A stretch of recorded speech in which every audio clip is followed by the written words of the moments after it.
Everyone, welcome back to my channel. Actually welcome back to my चॅनलच्या ऐवजी welcome back to my kitchen म्हणायला लागेल. आत्ताच मी तुम्हाला माझ्या या किचनची छोटीशी टूर दिली.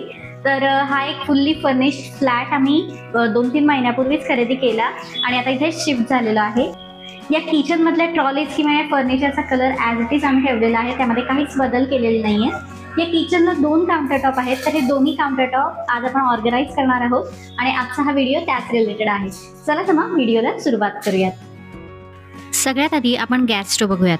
तर हा बटरफ्लाय कंपनीचा 3 बर्नरचा मॅन्युअल गॅस स्टोव मी घेतला आहे. ॲक्च्युली यामध्ये 4 बर्नरचा देखील येतो, पण 4 बर्नरमुळे ना समोर स्पेस कमी राहत होती, म्हणून मी 3 बर्नरचा सिलेक्ट केला. आता गॅस स्टोवच्या साईडचा जो कॉर्नर आहे तो थोडासा ऑर्गनाइज करणार आहे मी. आता कॉर्नरसाठी ना मी 2 प्रकारचे शेल्फ वापरते. एक तर हा 2 टायर शेल्फ आहे जो स्टीलचा आहे, मी बऱ्याच वेळा व्हिडिओमध्ये शेअर केलेला आहे. आणि आता हे 2 नवीन मी रॅक घेतलेले आहेत. हे 2 रॅक एकावर एक स्टॅकेबल पण होतात. हवे तेव्हा एकावर एक ठेवून आपण लेअर वाढवू शकतो त्याच्या. नको असेल तेव्हा आपण तो काढून फोल्ड करूनही ठेवू शकतो. तर सध्या मी इथे एकच ठेवणार आहे.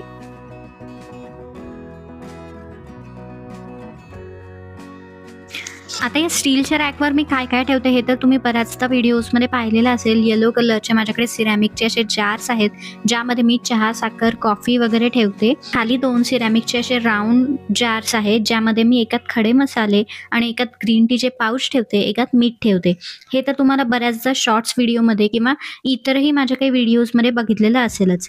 आता शेजारचा जो रॅक आहे त्यावर माझ्याकडे एक फ्लॉवर पॉट होता, तो मी अरेंज केला. त्यानंतर 2-4 दिवसापूर्वीच मी एका रीलमध्ये तुमच्यासोबत या ऑइल डिस्पेन्सरबद्दल शेअर केलेलं होतं. तर तीच ऑइल बॉटल मी इथे ठेवलेली आहे. खरंच खूप छान ऑइल बॉटल आहे. जर का तुम्हाला घ्यायची असेल तर नक्की परचेस करा. त्यानंतर छोट्या मोठ्या गोष्टी मी काही किचनसाठी घेतलेल्या आहेत. त्यापैकी एक म्हणजे ब्रश असलेली ऑइलची बॉटल. ॲक्च्युली माझ्याकडे होती एक तशी काचेची बाटली, पण त्याचा ब्रश खराब झाला होता, त्यामुळे आता मी अशी ऑर्डर केली मिशोवरून. ॲक्च्युली ह्याचा प्रॉब्लेम काय झाला आहे फक्त की ही जी बॉटल आहे ती प्लॅस्टिकची निघाली. मला ॲक्च्युली काचेची आहे असं वाटलं होतं, पण काही हरकत नाही. माझ्याकडे जी जुनी बॉटल आहे काचेची, त्यावर मी याचं झाकण आणि ब्रश ठेवून यूज करायचा विचार करते आहे. त्यानंतर असे क्यूट असे प्लांटर्स मी काही घेतलेले होते, तर ते सुद्धा मी इथे यूज करणार आहे. आणखीन एक सुंदर गोष्ट मी माझ्या किचनसाठी घेतली, ती म्हणजे हा सिरॅमिकचा जग. ॲक्च्युली हे ऑइल डिस्पेन्सर आहे, पण यामध्ये कसं क्लिनिंगला प्रॉब्लेम येईल म्हणून मी हा ऑइलसाठी नाही तर पाणी भरून ठेवण्यासाठी हा जग वापरणार आहे. कसं होतं, हा कॉर्नरमध्ये सगळ्या सिरॅमिकच्या वस्तू आहेत, त्यामुळे मला असं काहीतरी जग हवा होता की जो सिरॅमिकचा असेल आणि कलरही याचा खूप छान आहे, त्यामुळे छान दिसतो माझ्या किचनमध्ये. मला तरी खूप आवडला आहे. त्यानंतर बटनांच्या साईडला मी एक आर्टिफिशियल झाडाची वेल लावली. त्यासाठी मी असं एक व्हाईट कलरची बास्केट यूज केली आहे आणि ती बास्केट थोडी वेलीच्या वजनाने हालत होती, म्हणून मी 2 वेच्या मदतीने तिला थोडासा सपोर्ट द्यायचा प्रयत्न केला आहे. अशा आर्टिफिशियल फुलांच्या माळा किंवा आर्टिफिशियल फुलं किचनमध्ये जेव्हा आपण वापरतो ना, त्यामुळे असं किचन खूप अट्रॅक्टिव्ह वाटतं, छान कलरफुल वाटतं.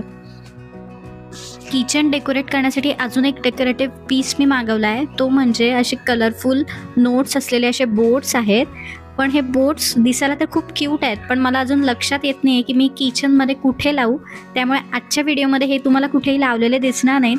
माझ्या डोक्यात विचार चालू आहे की मी हे कुठे यूज करू. बघू, येणाऱ्या व्हिडिओमधून तुम्हाला कळेलच. त्यानंतर एक महत्त्वाची आणि माझ्या आवडीची गोष्ट म्हणजे LED लाईटिंग. त्याशिवाय कुठलंही डेकोरेशन अधुरंच आहे माझ्या दृष्टीने तरी.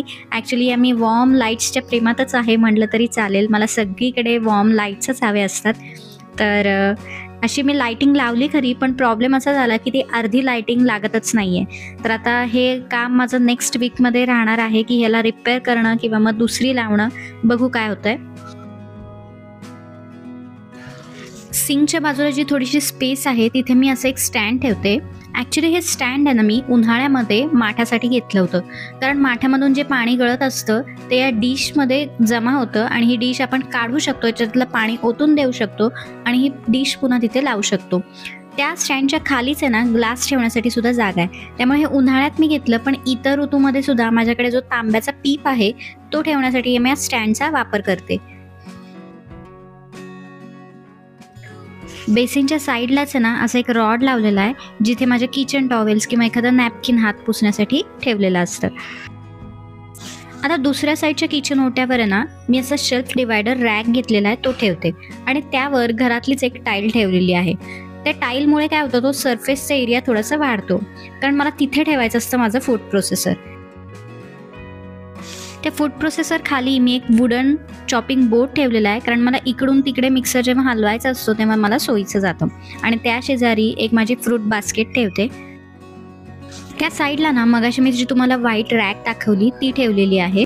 ॲक्च्युली आत्ता सध्या या रॅकची काही गरज नाही आहे तिथे, पण असंच थोडंसं किचनमध्ये छान दिसावं, एखाद दुसरं प्लांट मला तिथे ठेवता यावं यासाठी मी ती रॅक ठेवली आहे. जेव्हा मला गरज नसेल तेव्हा मी ती फोल्ड करूनही ठेवून देते.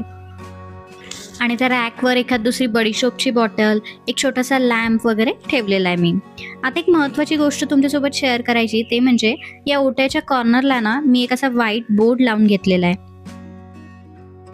आणि या व्हाईट बोर्डवर आहे ना मी किचनमधली काही कामं पेंडिंग, किंवा मला आज दिवसभरात काय कामं करायची आहेत, संपलेला किराणा काय काय आहे, संपलेली भाजी काय आहे, किंवा नेक्स्ट वीकमध्ये किंवा रविवारी जर का आपण किराणा आणायला किंवा कुठे गेलो तर आपल्याला काय काय वस्तू घ्यायच्या आहेत याची लिस्ट करून ठेवते. कधी तुम्ही यावर मील प्लॅनिंगही करून ठेवू शकता.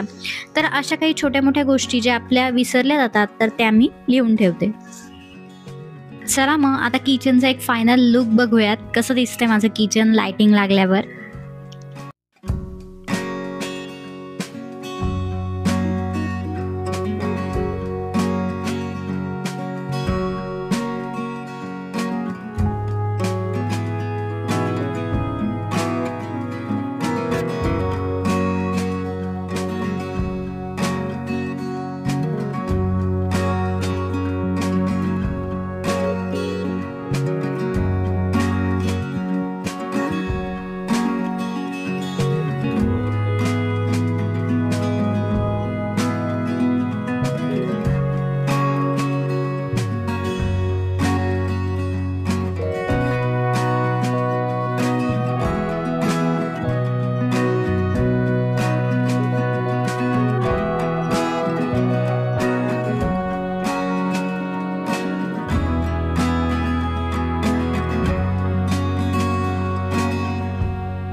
तर फ्रेंड्स, आजचा हा किचन ऑर्गनायझेशनचा व्हिडिओ तुम्हाला कसा वाटला हे मला कमेंट करून जरूर कळवा. आणि व्हिडिओ आवडला असेल तर लाईक करा, शेअर करा. तुम्ही लाईक केलं म्हणजे मला नवनवीन व्हिडिओ बनवण्यासाठी प्रोत्साहन मिळतं. कमेंट करत जा, त्यामुळे देखील मला कळतं की माझे व्हिडिओज तुम्हाला आवडत आहेत की नाही. आणि चॅनलवर जर का नवीन असाल, मला पहिल्यांदाच बघत असाल तर नक्की सबस्क्राईब करा. पुन्हा भेटूयात पुढच्या रविवारी. तोपर्यंत बाय. आणि हो, आजच्या व्हिडिओमधले काही प्रॉडक्ट्स जर का तुम्हाला आवडले असतील तर त्या सर्व प्रॉडक्टची लिंक मी डिस्क्रिप्शन बॉक्समध्ये देईल, किंवा मग प्रॉडक्टवरती टॅग करेल, म्हणजे तुम्ही तिथून परचेस करू शकाल. चला मग भेटूयात पुढच्या रविवारी. तोपर्यंत बाय.